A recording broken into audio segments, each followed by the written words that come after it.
So welcome students back with the new episode. आज जो हम एपिसोड में बात कर रहे हैं that is about the next chapter. I hope आपने अपने 56 फॉर्मूलाज जो हमने आपको होम टास्क दिया था वो आपने कर लिए होंगे। उन्हीं 56 फॉर्मूलेज के आगे आज हम बात कर रहे हैं अपने नेक्स्ट चैप्टर जो कि आपका लास्ट चैप्टर है। बाकी के 3 चैप्टर मैंने आपको ऑफलाइन भी समझाए हैं। ऑनलाइन में इसलिए नहीं समझा रहा हूँ क्योंकि वो ऑनलाइन बड़ी रेयरली समझाए जाते हैं और आपका आज के इस चैप्टर के साथ आपका सिलेबस हो जाएगा कंप्लीट। तो आज के चैप्टर की बात करें lesson number 4 that is about the measurement of national income.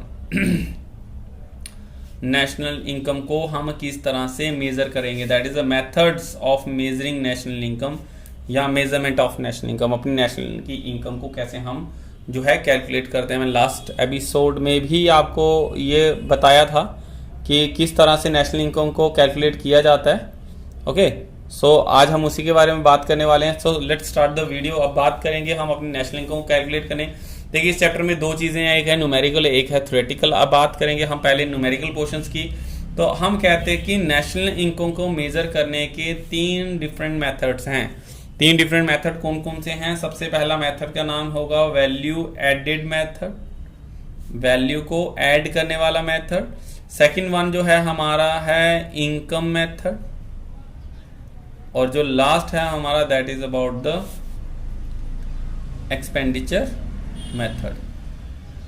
ये हम पहले आज न्यूमेरिकल पोर्शन स्टार्ट कर रहे हैं। न्यूमेरिकल पोर्शंस में हम 3 मेथड के थ्रू जो है नेशनल इनकम को मेजर करेंगे।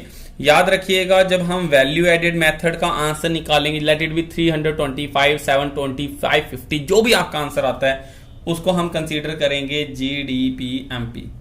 क्या होगा? हम कहेंगे कि वो क्या निकला जब वैल्यू एडेड मेथड से हमने अपना आंसर सॉल्व किया, वो होगा GDP-MP। वैसे हम जब इनकम मेथड को निकालेंगे तो वो जो आंसर निकलेगा वो होगा हमारा NDP-FC। NDP-FC, remind that NDP-FC। और जो लास्ट एक्सपेंडिचर मेथड से निकलेगा दैट इज अगेन GDP-MP। तो ये वैल्यूज निकलेंगी जो हमने लास्ट टाइम किया। याद करिए जो हमने लास्ट टाइम किया था अपना जो चैप्टर किया था, जो हमने एक्सरसाइज की थी, मैं आपको याद दिलाऊं। यहाँ पे कहा था NNPFC इक्वल्स टू 100। जब यहाँ पे मैं कहता हूँ NDPFC इज इक्वल टू 30 या मैं कहता हूँ GDP-MP इक्वल्स टू 100 क्या 120। तो ये जो वैल्यूज मैं लिख रहा हूँ ये कहाँ से आई? ये यहीं से आएंगी जब हम इसको सॉर्ट आउट करेंगे। तो जब इनको निकाल लेंगे तो हमें ये वैल्यूज निकल जाएंगी। और उसके बाद अगर नेशनल इनकम की बात करें तो नेशनल इनकम निकालने का मतलब यहाँ पे होता है NNFC को फाइंड आउट करो। क्या निकालना है हमें? NNPFC। अगर कोई कहता है कि हमें, अब जिन्होंने ये तो क्वेश्चंस निकाले उनको ये समझ आ रहा है मैं क्या बोल रहा हूँ। जिन्होंने अपना प्रीवियस वीडियोस नहीं देखे और जिन्होंने 56 फॉर्मूले कन्वर्ट नहीं किए उनको ये वीडियो समझ नहीं आने वाला। भाई जब तक आप वो फॉर्मूलेस पे नहीं जाएंगे, लास्ट वीडियो को वर्किंग नहीं करेंगे, तब तक आपको ये चैप्टर नहीं समझ आएगा। तो नॉर्मली अगर बात करें तो मैं कह रहा हूँ कि GDP-MP इससे निकलेगी। तो आपको नेशनल इनकम कहता है find out the national income या calculate the national income by using value added method. तो वैल्यू एडेड मेथड को जो सॉल्व करेंगे उसका आएगा GDP-MP। उससे आप कन्वर्ट करेंगे इसको NNPFC में, तो आपको GDP-MP भी दे दिया और NNPFC भी दे दिया। आपको पता है अब ये कन्वर्ट कैसे करना है। ये कन्वर्टिंग ही हमारा लास्ट चैप्टर था। मैंने इसलिए बताया था लास्ट चैप्टर अगर नहीं पढ़ा है, नहीं काम करेंगे तो ये चीज नहीं निकलेगी। इस तरह से इनकम मेथड करेंगे तो NDPFC आएगी। NDPFC निकलने पे हम लोग क्या करते हैं, NDPFC जब आ जाएगा तो आप नेशनल इनकम निकाल सकते हैं।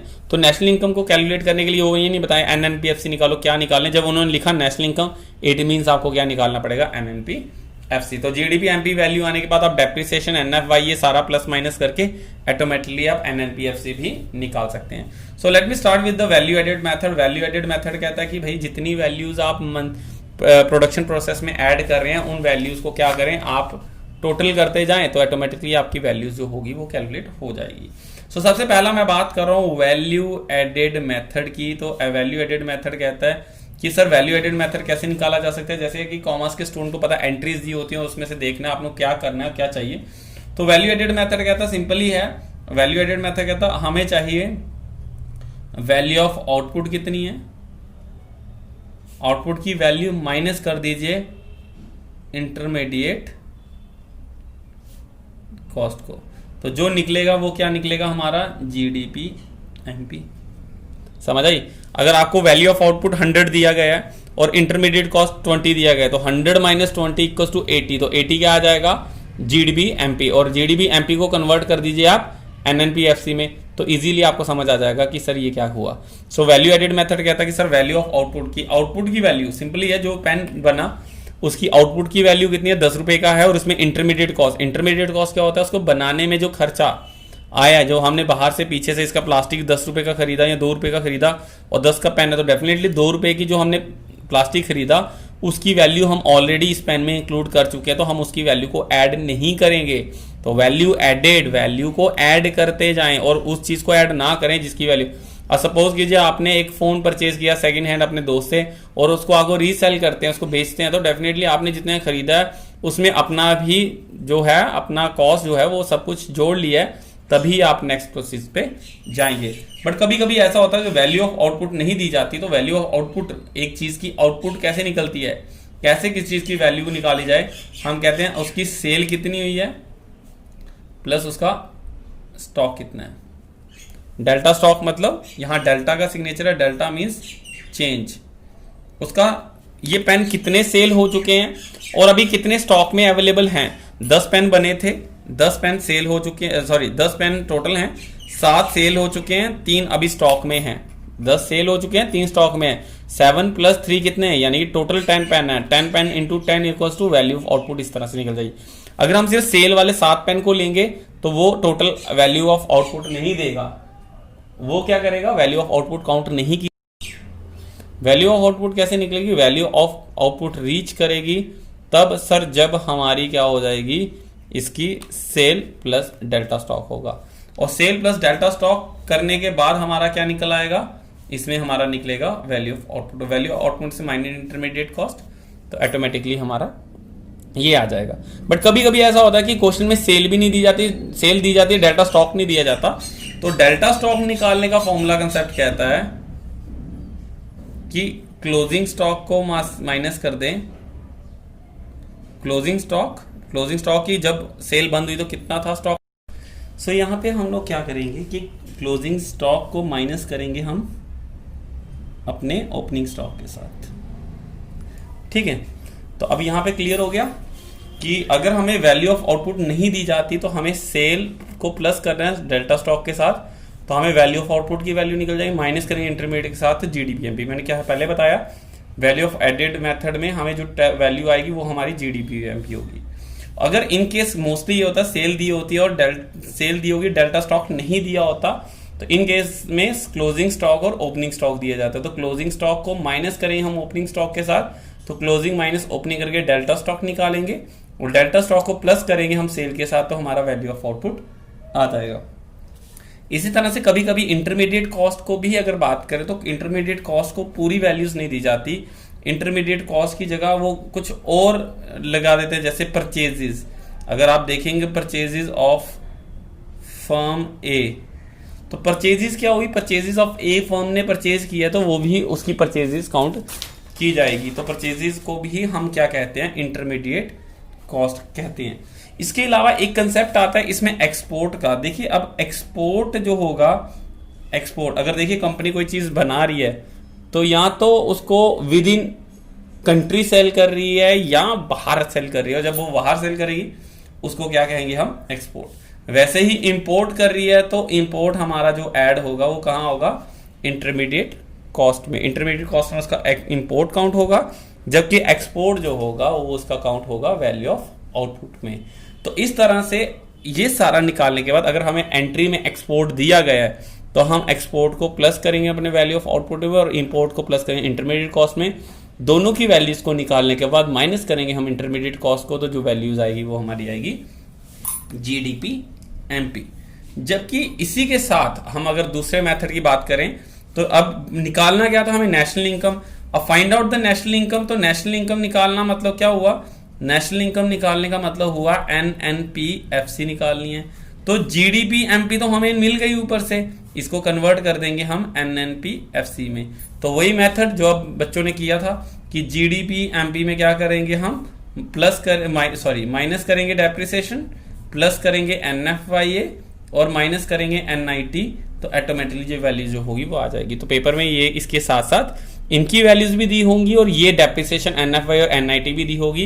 इनकी वैल्यूज को आप डालने के बाद अपना आंसर्स को इजीली कैलकुलेट कर पाएंगे। अब बात करें नेक्स्ट जो मेथड है, that is about the income method. दूसरा मेथड कौन सा है हमारा, हम कहते हैं second method is our income method. अब इनकम मेथड को निकालने का फॉर्मूला, आप वीडियो पॉज करके प्लीज उसको फॉर्मूले को देख ले। इसके अलावा मैं ऑफलाइन क्लासेस में भी आपके ये डाउट सारे दूर कर दूंगा, कोई इश्यूज नहीं है, बट जहां पे आपको दिक्कत आती है आप उसको थोड़ा सा जरूर। अब इनकम मेथड की बात करें तो इनकम मेथड है, निकलेगा क्या, NDPFC, जिसको हम क्या कहते हैं, डोमेस्टिक इनकम। इसको हम एक और चीज कहते हैं, क्या कहते हैं, डोमेस्टिक इनकम। NDPFC को डोमेस्टिक इनकम भी कहा जाता है। अब इनकम मेथड कहता है कि आप एक काम करें, जितने भी इंप्लॉयज हैं उसको सबको हम लोग एक काम कर लेते हैं, टोटल कर लेंगे।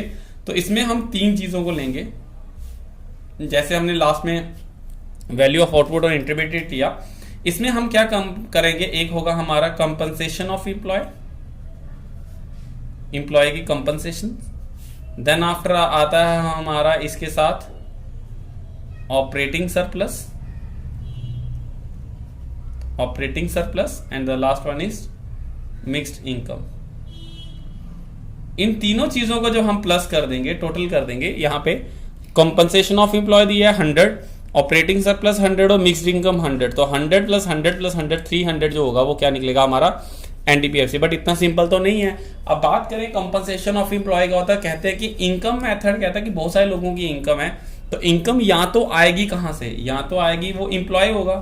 कंपनसेशन ऑफ एम्प्लॉय है तो उसको कंपनसेट मिलेगा। कंपनसेशन किस में मिलेगी, एक आएगी उसकी वेजेस, पहला या तो वेजेस आएगी, दूसरा इसमें आएगी सैलरीज इन कैश और काइंड, इन कैश और काइंड। या तो उसको कैश में मिल रही है या काइंड में मिल रही है, मतलब कि या तो उसको कैश तो ऑब्वियसली मिलता है, जैसे मोबाइल का खर्चा, तेल का खर्चा, फ्लैट का खर्चा, रहना खाना पीना फ्री होगा तो वो काइंड में काउंट होता है। तो वेजेस मिल रही है, सैलरीज मिल रही है, वो होगी। तीसरा हमारा इसमें आता है कंट्रीब्यूशन टू सोशल सिक्योरिटीज। अब सोशल सिक्योरिटी में कंट्रीब्यूट कर रहा है like PF, AP, GP, AP जो भी होगा, तो ये सारी क्या होती है, कंट्रीब्यूशन टू सोशल सिक्योरिटीज। अगर एक आदमी है उसकी PF कटता है, उसका AP कटेगा, उसका GP कटेगा, तो वो सारा क्या होगा, कंट्रीब्यूशन टू सोशल सिक्योरिटीज ये। और फोर्थ होगा दैट इज रिटायरमेंट पेंशन। इसमें कोई भी दिक्कत वाली बात नहीं है आपको। सो कंपनसेशन ऑफ एम्प्लॉय में हम ये 4 चीजों को ऐड ऑन करेंगे, तो क्या आएगा, वेजेस इन कैश और काइंड, सैलरीज इन कैश और kind, contribution to social securities और retirement pension. Remind that old age pension, scholarship, transfer payments, ये चीजें जो होंगी हम इसमें ऐड नहीं करेंगे। याद रखना, ये क्वेश्चन में दिया होगा, एक्सरसाइज आप देखिए तो इसमें ये सब कुछ दिया होगा, तो प्लीज आप इनको ना लें, आप इनको कोई भी ऐड ना करें। आपको ऐड करना है सिर्फ और सिर्फ किनको, कि जिसमें हमें ये 3-4 चीजें दी होंगी। तो आप इन चारों को प्लस करके आप क्या निकाल सकते हैं, अपना कंपनसेशन ऑफ एम्प्लॉय। आप इनका compensation of employee find out easily कर सकते हैं। इसके बाद आती है बात ऑपरेटिंग सरप्लस में। तो ऑपरेटिंग सरप्लस में सबसे पहला आता है रेंट, दूसरा आएगा इंटरेस्ट, तीसरा आएगा प्रॉफिट,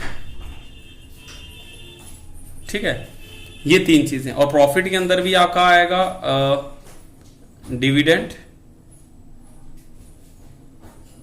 कॉर्पोरेट टैक्स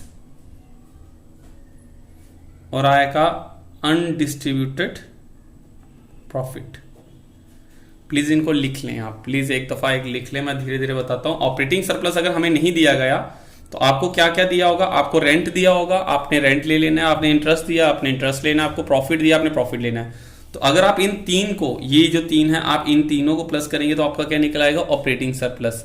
बट अगर आपको प्रॉफिट नहीं दिया जाए और आपको दिया गया डिविडेंड, अनडिस्ट्रीब्यूटेड प्रॉफिट और कॉर्पोरेट टैक्स, तो आप इनको तीनों को मिला के क्या बना लेंगे, प्रॉफिट। और इन्हीं तीनों को ज्वाइन करने के बाद आपका आएगा प्रॉफिट। प्रॉफिट में आप इंटरेस्ट और रेंट ऐड करेंगे तो आपका क्या निकल आएगा, आपका निकल आएगा ऑपरेटिंग सरप्लस। जबकि मिक्स्ड इनकम के लिए हमें कुछ भी रिक्वायर्ड नहीं है, आपको ये चीजें नहीं चाहिए। प्लीज आप अपनी बुक को जरूर खोलें। बुक खोलने के बाद आपको दिखेगा बहुत सारी एंट्रीज, जो आपको एंट्रीज चाहिए। अब याद रखें कंपनसेशन ऑफ एम्प्लॉय दी है और आपको नीचे वाली चीजें दी है, तो आप नीचे वाली चीजें नहीं लेंगे। ये तो ऐसे ही हो गया। अगर सपोज कीजिए आपको पेन की कीमत दे दी, अगर पेन का पता है आपको 10 रुपए का, अब रिफिल की अलग से कीमत दी है, इंक की अलग से दी है, तो नेचुरली अगर पेन की कीमत है तो इंक और रिफिल की कीमत को हम ऐड ऑन नहीं करेंगे। यही चीज है कि अगर आपको कंपनसेशन ऑफ एम्प्लॉय दी है तो आप नीचे वाला नहीं लेंगे, अगर आपको ऑपरेटिंग सरप्लस दिया आपको नीचे वाला नहीं लेना, प्रॉफिट दिया तो आप ये नहीं लेंगे, और अगर प्रॉफिट नहीं दिया तो आप इनसे प्रॉफिट निकाल लेंगे। तो इन सबको अगर आप प्लस करेंगे और ये 1 by 1 वैल्यूज पुट करेंगे तो compensation of employee, operating surplus और मिक्स्ड इनकम निकालने के बाद आपका जो आंसर आएगा वो निकलेगा आपका, हमारा क्या आंसर आएगा उसको हम लिखेंगे एनडीपीएफसी। क्योंकि हमें नेशनल इनकम निकालनी है तो फिर से वही बात आएगी, एनडीपीएफसी को कन्वर्ट करेंगे एनएनपीएफसी में। ठीक है, एनएनपीएफसी में यानी कि नेशनल इनकम निकालने का फॉर्मूला है एनएनपीएफसी। और जब हम एनएनपीएफसी निकालेंगे तो उसका निकालने का तरीका सिंपल है, एनडीपीएफसी में सिर्फ नेशनल में जाना है तो प्लस होगा हमारा एनएफवाईए, और जो भी आंसर आएगा वो हमारी क्या कहलाएगी, नेशनल इनकम। सो ये था हमारा इनकम मेथड। आप इसको एक दफा बिल्कुल वीडियो को पॉज करके हाई रेजोल्यूशन पे चलाएं, और हाई रेजोल्यूशन पे चलाने के बाद आपको ये सारा का सारा जो है आपको इनकम मेथड का क्लियरली समझ आ जाएगा। सो नेक्स्ट जो हम बात कर रहे हैं that is about the last method, जिसका नाम है एक्सपेंडिचर मेथड। ओके, सो अब एक्सपेंडिचर मेथड की अगर बात करें हम यहां पे रखें, तो late me start with the expenditure method.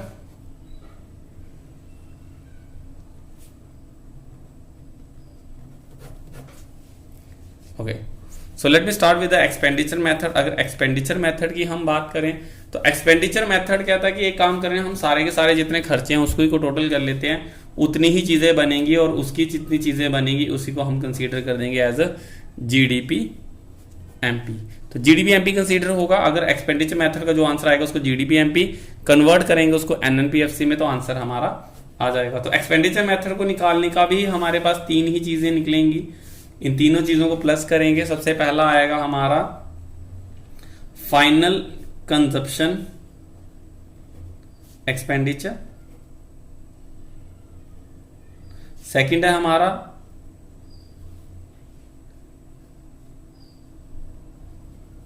ये है हमारा domestic gross domestic capital formation, और लास्ट है हमारा नेट एक्सपोर्ट। ओके, तो ये 3 चीजों को प्लस करेंगे, यहां पे इन तीनों चीजों को प्लस करेंगे तो क्या आ जाएगा, जीडीपी एमपी, यानी कि टोटल जो डिमांड है, जहां टोटल खर्चा जो भी चीजों का होगा वो इन्हीं चीजों पे लिया जाता है। सो इसको ऐसा भी कह सकते हैं हम लोग, consumption that is got C plus I plus G plus X minus M. जिन्होंने 6 चैप्टर पढ़ लिया है तो उनको ये चीज इजीली समझ आ जाएगी। सी plus I plus G plus X minus M, हमने कहा सी और जी जो होता है वो हाउस होल्ड कंजप्शन होती है, फाइनल कंजप्शन। इन्वेस्टमेंट जो होगी यहाँ पे gross domestic capital formation, X minus M हमारा नेट एक्सपोर्ट रहता है। सो प्लीज आप सारी वीडियो जरूर देख लें एक दफा, कोई भी वीडियो स्किप ना करें। अगर आपने स्किप किया तो आपको ये देख समझने में दिक्कत जरूर आएगी, और फिर भी अगर आपको आता है तो हम ऑफलाइन स्कूल्स में भी या अपने ऐसे भी आपकी क्लासेस को जरूर आपको समझा देंगे। सो फाइनल कंजप्शन एक्सपेंडिचर में हमारे पास 2 आएंगे। सबसे पहला आता है हमारा private final consumption by household, और दूसरा आएगा हमारा final consumption expenditure by government. देखो यहाँ पे हाउस होल्ड और गवर्नमेंट यानी कि ये वाला सी और जी दोनों कंक्लूड हो रहा है, तो इसको final consumption expenditure by household और final consumption by the government दोनों को टोटल करेंगे तो क्या आ जाएगा, फाइनल कंजप्शन एक्सपेंडिचर। यहाँ तो हाउस होल्ड कंजप्शन कर रहा है, यहाँ गवर्नमेंट कंजप्शन कर रही है। इसके साथ ही अगर डोमेस्टिक कैपिटल की बात करें तो यहां आएगा सबसे पहले हमारा that is about the gross domestic fixed capital formation. क्या आएगा, फिक्स्ड कैपिटल फॉर्मेशन। ये सारा कुछ बुक में आपके दिया हुआ है, आप वहां से भी देख सकते हैं, मैं तो सिंप्लीफाई करने के लिए आपको ये समझा रहा हूं। सबसे पहला आता है आपका ग्रॉस डोमेस्टिक, याद रखिए यहां ऊपर ग्रॉस डोमेस्टिक कैपिटल फॉर्मेशन है, यहाँ पे जो लिख रहा हूं मैं डोमेस्टिक फिक्स्ड, फिक्स्ड भी है वही यहाँ पे, तो फिक्स कैपिटल, ऐसा कंफ्यूज ना हो जाना कि ये वाला दिया आप ये समझ लें, ये दिया और आप ये समझ लें। तो रिमाइंड दैट यहाँ पे gross domestic fixed capital formation है, तो ये फिक्स्ड कैपिटल है। और फिक्स्ड कैपिटल में क्या आ सकता है हमारा, इसके अंदर क्या आएगा अगर नहीं ये मिला होगा हमें, तो इसमें सबसे पहला आएगा दैट इज अबाउट द, हमारा आएगा गवर्नमेंट इन्वेस्टमेंट इन कैपिटल्स। सेकेंड आएगा कंस्ट्रक्शन बाय हाउस होल्ड, जो घर के हम कंस्ट्रक्शंस करते हैं। एंड लास्ट टाइम आता है, लास्ट जो होता है हमारा फिक्स्ड कैपिटल। फिक्स्ड कैपिटल यानी मशीनरी बाय जो होगा वो प्रोड्यूसर, ठीक है। तो ये तीन चीजें आ सकती हैं, हमारा फिक्स्ड कैपिटल आ सकता है, हमारा कंस्ट्रक्शन बाय हाउस होल्ड आ सकता है, या गवर्नमेंट इन्वेस्टमेंट जो भी हो सकती है, fixed investment by in Capitals, machinery में कोई भी लगाती है तो वो आ सकता है। तो इन तीनों को लगा के हमारा क्या निकल जाएगा, gross domestic fixed capital formation. अगर तो ये दिया गया है, ये बॉक्स अगर दिया गया है, तो प्लीज आप इन तीनों को अंडर एस्टिमेट करें, हम इसी से लेंगे, ये आएगा नंबर 1। और जबकि नंबर 2 यहाँ पे होगा that is about inventory investment भी कह सकते हैं। इन्वेंट्री इन्वेस्टमेंट दिया आप वो ले लें, और करके यहाँ होगा change in stock, delta stock यानी चेंज इन स्टॉक, या फिर आपको क्या दिया होगा चेंज इन स्टॉक। और चेंज इन स्टॉक निकालने का मैंने तरीका आपको बताया हुआ है, वही वैल्यू एडेड मेथड वाला, क्लोजिंग स्टॉक को माइनस कर देंगे इंटरमीडिएट ओपनिंग स्टॉक के साथ, ठीक है। तो ये आपने देखना है कि आपको एग्जाम में क्या दिया, एग्जामिनर ने आपको क्या डाला गया है, इन्वेंट्री स्टॉक और डेल्टा स्टॉक। इन्वेंट्री स्टॉक है, इन्वेंट्री इन्वेस्टमेंट है, तो आपको इन्वेंट्री इन्वेस्टमेंट प्लस ये करना है, नंबर 1 + 2 करके आपका ग्रॉस डोमेस्टिक कैपिटल फॉर्मेशन निकल जाएगा। या फिर आपका डेल्टा स्टॉक दिया तो आप डेल्टा स्टॉक और इसको लेके फिक्स कैपिटल को ये निकाल लें, और ये भी नहीं दिया गया तो आपको क्लोजिंग और ओपनिंग दिया है तो क्लोजिंग माइनस ओपनिंग करके डेल्टा स्टॉक, और डेल्टा स्टॉक लगा के प्लस ये करेंगे और आपका ग्रॉस डोमेस्टिक कैपिटल फॉर्मेशन निकल जाएगा। सो कभी कभी गाइज ये नोट डाल लें, कभी कभी आपको नेट डोमेस्टिक कैपिटल फॉर्मेशन भी दिया होता है, ठीक है। मैं यहां पे लिखता हूं नेट डोमेस्टिक कैपिटल फॉर्मेशन। बहुत सारे क्वेश्चंस में आपको ये भी देखने को मिलेगा कि एक्सपेंडिचर मेथड से आपने क्या निकाला है, नेट डोमेस्टिक कैपिटल फॉर्मेशन आपको दिया। आप कहोगे कि ना तो हमें ये वाला दिया है ग्रॉस कैपिटल फिक्स्ड, और ना इन्वेंट्री ना ही स्टॉक, तो क्या करें।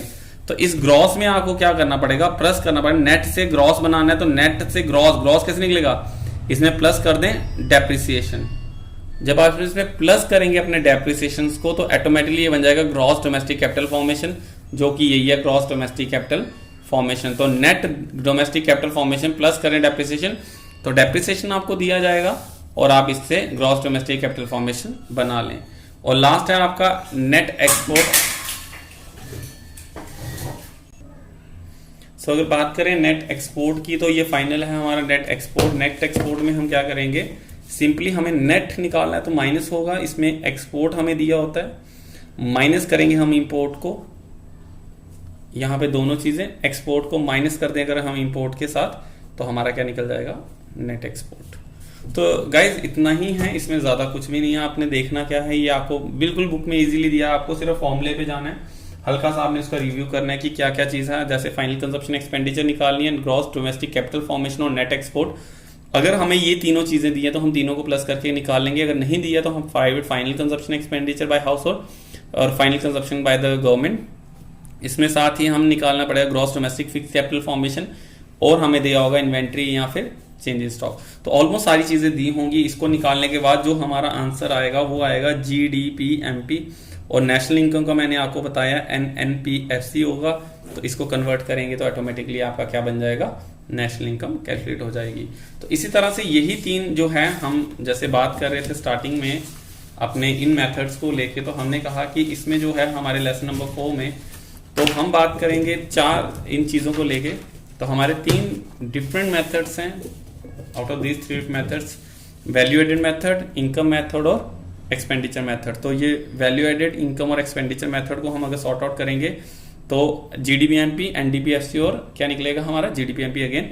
तो वैल्यू एडेड मेथड कैसे सॉल्व होगा, हमने उसको किया, जो वैल्यूज आएगी वो हमारी रहेगी GDP MP, और GDP MP को कन्वर्ट करके NNPFC में बना लेना है। इसी के साथ हमारा इनकम मेथड था, इनकम मेथड में भी हमने ये चीज पूरी क्लियर की compensation of employee, operating surplus, mixing income में कुछ नहीं होता नीचे, आपको ये सब कुछ बुक में मिलेगा। आपको समझा रहा हूँ, जो चीज़ दी है उसके ऊपर वाली को बना प्लस करके उसको बना लें, और अगर वो भी दिया और नीचे भी दिया है तो जो ऊपर वाली हायर अमाउंट दिया उसको लें और नीचे वाले को ना लें। और एक्सपेंडिचर मेथड, ये 3 मेथड जो हैं वो आपके लिए सबसे ज़्यादा एसेंशियल्स रहने वाले हैं।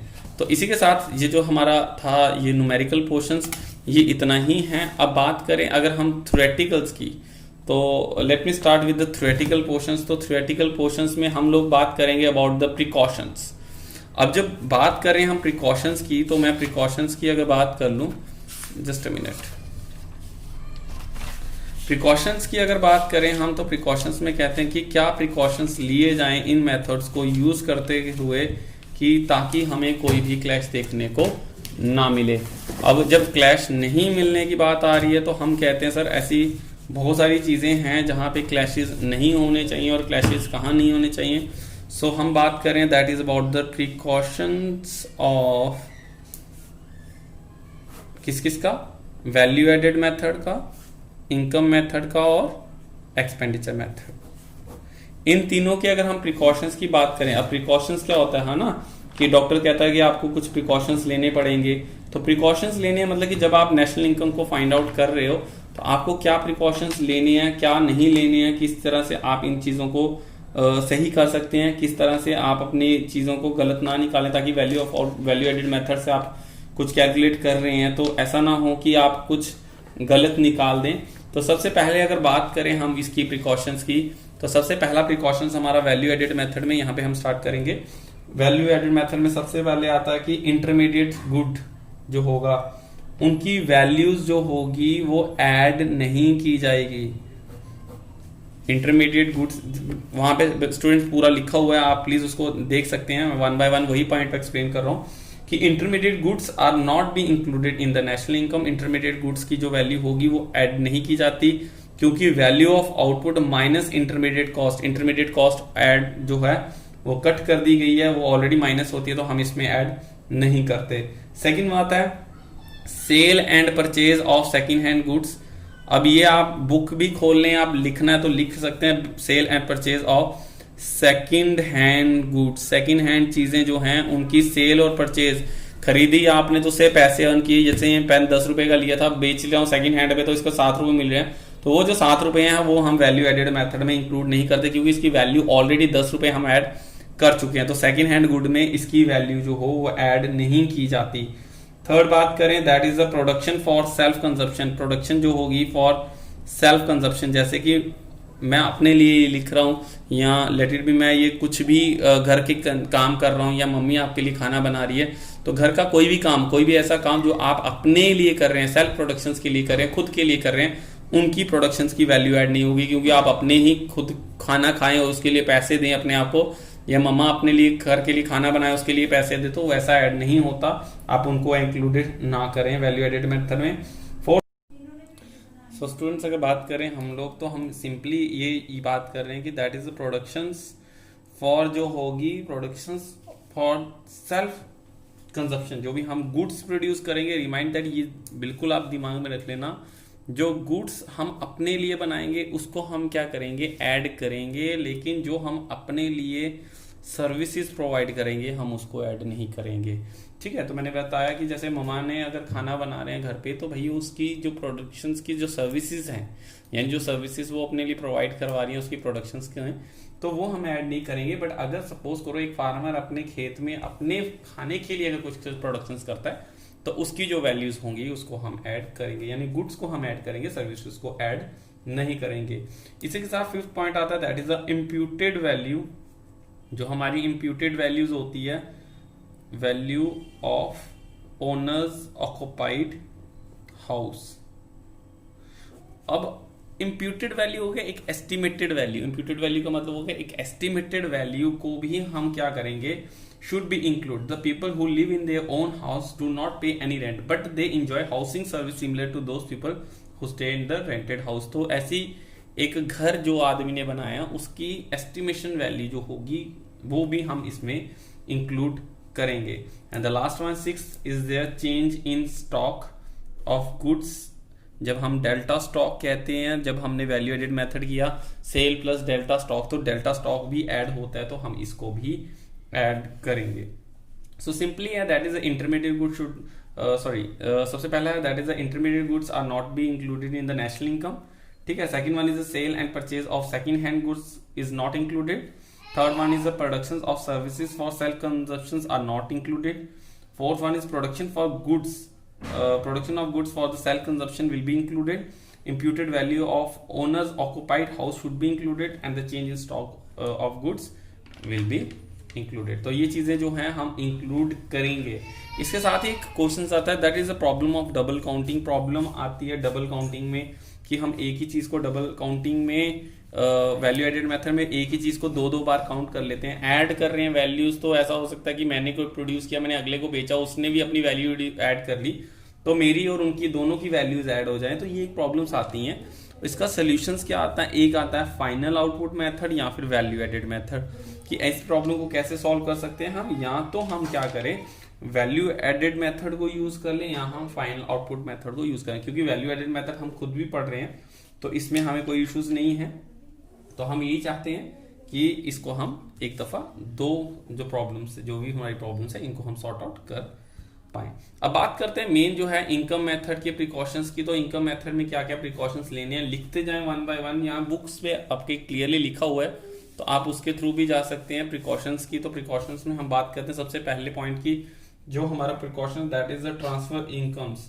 अब जो हमने कहा कि ट्रांसफर इनकम, अब ट्रांसफर इनकम, तो हमने ट्रांसफर इनकम, अगर आपने यहाँ पे ध्यान दिया हो तो जब हमने ये अपना एक्सपेंडिचर मेथड हमने इनकम मेथड जब हमने किया था, तो मैं आपको दिखा दूं, जब हमने इनकम मेथड में वर्किंग की तो इनकम मेथड में मैंने यहाँ पे ये देखिए कट किया ओल्ड एज पेंशन ये और ट्रांसफर पेमेंट। ट्रांसफर पेमेंट्स होता है जहाँ पे हम कोई काम नहीं करते, हम काम नहीं कर रहे हैं बट उसके बदले पैसे मिल रहे हैं, जैसे कि डोनेशन होगी, स्कॉलरशिप होगी, charity, old age pension etcetera are not be included in the national income because such receipts are not be connected with any activity or there is no value additions। इसमें कोई editions नहीं होगी। Transfer जो income होगी, जो income हमें transfer की जा रही है, मतलब हमने कोई मेहनत नहीं की, हमें ऐसे ही दी जा रही है, ऐसी इनकम को हम अपने इनकम मेथड में ऐड नहीं करेंगे। सेकंड पॉइंट है that is the income from the sale of second hand goods will not be included. तो वही बात आती है, कोई भी पैसा जो कि हमें sale of second hand goods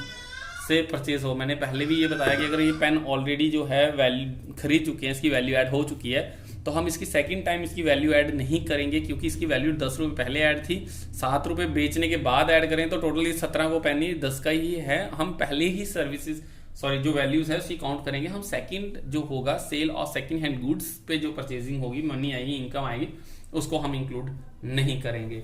third one is the income from the sales of share and bonds and debenture not be included. जो शेयर और बॉन्ड्स होते हैं या जो हमारे डिबेंचर्स होते हैं उनको हम ऐड नहीं करेंगे।